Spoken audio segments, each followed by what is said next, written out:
Brought to you by Blackmagic Design, the world's highest quality products for the feature film, post and broadcast industries. Blackmagicdesign.com. The Tonkawa Film Festival, celebrating short films from around the world. Tonkawafilmfestival.com. And by Dehancer. Use the promo code RABBIT to receive 10% off Dehancer products. Dehancer.com. This is a period piece from an Israeli director named Moshe Rosenthal, and it's set in two times. It's set in 1986 and 1987 and 1996. And I watched the director's statement video, and it's based on an experience that he distinctly recalls hearing all of the panic come through the airwaves on television and radio about the AIDS epidemic. And he remembered there was a moment he was lying in his bed in the room that he shared with his sisters, and he was praying that AIDS would not take his family. You know, don't take my sister, don't take my mother, don't take my father. And he created this film around it. And the film follows young Boaz, who is 12 years old, getting ready for his bar mitzvah, and discovers a secret about his father that literally tears the family apart. And then picks back up in 1996 after he's grown up, very angry, very disaffected, and sort of shiftless. It's a really great portrait of family, of that time, of that.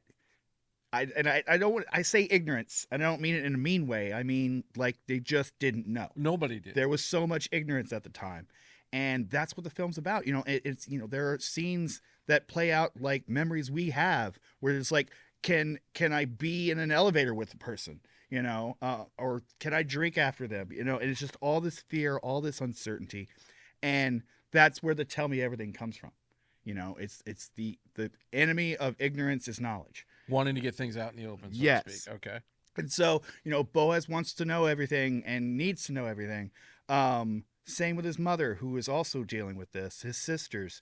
And then when you meet up with him 9 years later, and he's a young adult, he tries to reconnect with his father. He tries to get that connection that's been lost over those years. And it's a beautiful film because you can see early on the strong relationship that he has with his father. He adores his father. And then to see it dashed away by such fear and misunderstanding.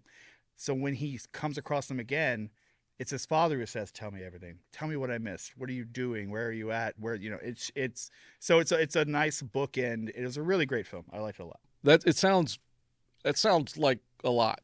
Like it was heavy, but because it's a period piece, and there's such adoration given to recreating the time and the color palette. So it's fun to watch, and that's in hindsight, with the gift of seeing it again through an older set of eyes. And also, it's really great culturally to realize how alike we all are across the world. I know a lot of films harp on our differences, but you see, this takes place just outside Tel Aviv, and you see a family, listening to pop music and driving shitty cars and trying to make an honest go of it. It's relatable. It's authentic. It was a good watch. Yeah, I mean, it sounds very powerful, and I like the fact that it's a period piece because you get that distance from it, and it doesn't feel like the news feels now. Yes, yeah. I mean there are certainly echoes that reverberate throughout history when you watch the film and you hear about you see how we accept information and how we try and synthesize it as best we can, often without the tools necessary to do so properly. And so you do see that and you go, oh, that doesn't happen anymore. Wink. But it was a really good movie. This is the BTRP Media Network.